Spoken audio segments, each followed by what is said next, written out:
নমস্কার। অনেকেই জানতে চেয়েছেন যে অ্যামেন্ডমেন্ট অ্যাপ্লিকেশন কখন করা যায় আর কখন করা যায় না।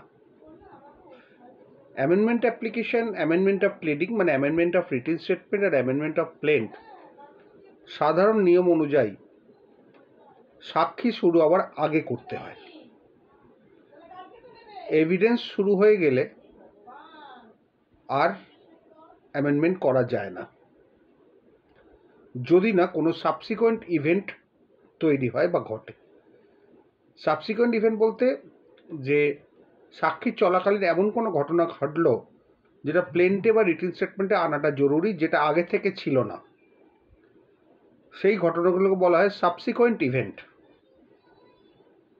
সেইটা অ্যামেন্ডমেন্ট করলেও করা যেতে পারে। অ্যামেন্ডমেন্ট না হলে এভিডেন্সের আগে না করলে পরে আর অ্যামেন্ডমেন্ট হবে না।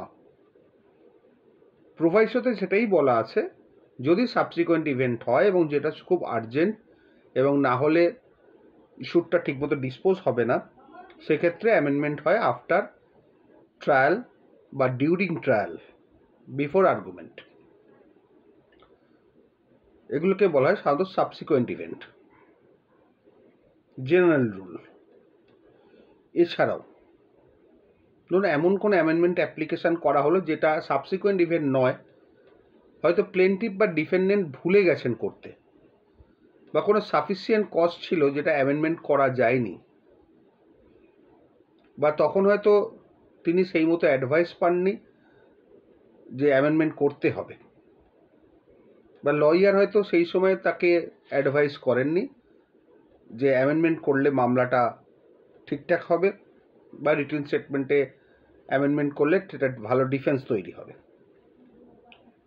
সাধারণত দেখা যায় অ্যামেন্ডমেন্ট কোর্ট লিবারেলি অ্যালাউ করেন, কারণ অ্যামেন্ডমেন্ট যদি প্লেন্টে হয় তাহলে ডিফেন্ডেন্ট স্কোপ পাবেন অ্যাডিশনাল রিটেন স্টেটমেন্ট ফাইল করার। মানে অ্যামেন্ডমেন্ট হয়ে গেলেই মানে সেটা অ্যালাউ হয়ে গেল, সেটাকে প্রমাণ করতে হয়। যে কোনো জিনিসই কোর্টে মামলা জিততে গেলে সেটা অ্যালিগেশনসগুলো প্রমাণ করতে হয়। প্রমাণ না করতে পারলে কিন্তু অ্যামেন্ডমেন্ট হলেও সেটা লাভ নেই। সেই জন্যে অ্যামেন্ডমেন্টটা সাধারণত লিবারেলি ডিল করা হয়, মানে মোটামুটি অ্যালাউ করে দেওয়া হয়, কারণ ডিফেন্ডেন্টকে অ্যাডিশনাল রিটেন স্টেটমেন্ট লিভ দেওয়া হয়, যে অ্যামেন্ডমেন্ট যেটা করেছে সেটাকে ডিল করার জন্যে রিটেন স্টেটমেন্টে লিভ দেওয়া হয়।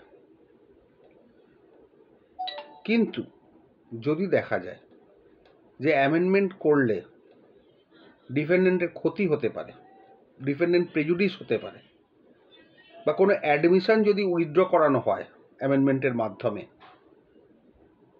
যদি নেচার ক্যারেক্টার সম্পূর্ণরূপে চেঞ্জ হয়ে যায় মামলার, তাহলে কিন্তু অ্যামেন্ডমেন্টটা সাধারণত অ্যালাউ হয় না।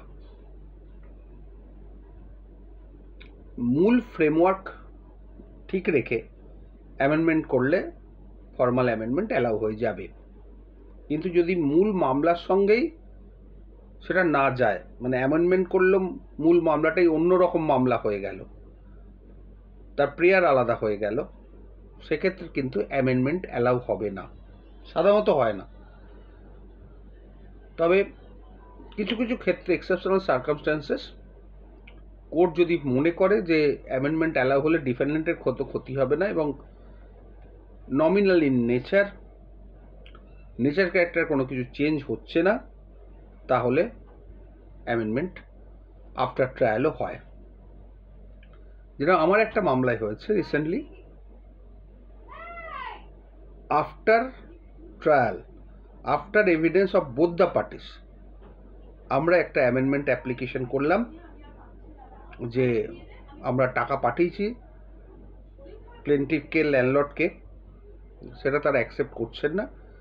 সেই ফ্যাক্টটুকু আনার জন্য আমরা অ্যামেন্ডমেন্ট অ্যাপ্লিকেশন করেছিলাম after adducing evidence of all parties, এবং সেই অ্যামেন্ডমেন্টটা আলটিমেটলি অ্যালাউ হয়েছে অন দ্য গ্রাউন্ড যে এই অ্যামেন্ডমেন্টের ফলে কোনো নেচার ক্যারেক্টার চেঞ্জ হচ্ছে না এবং আমার আদার পার্টি কোনো রকম প্রেজুডিস হচ্ছে না। সুতরাং সাক্ষী চলাকালীন এবং সাক্ষী চলার শেষে আর্গুমেন্টের আগে অ্যামেন্ডমেন্ট এক্সেপশনাল সার্কামস্টেন্সেস ক্ষেত্রে অবশ্যই অ্যালাউ হবে। আশা করি বোঝাতে পারলাম। ভালো থাকবেন।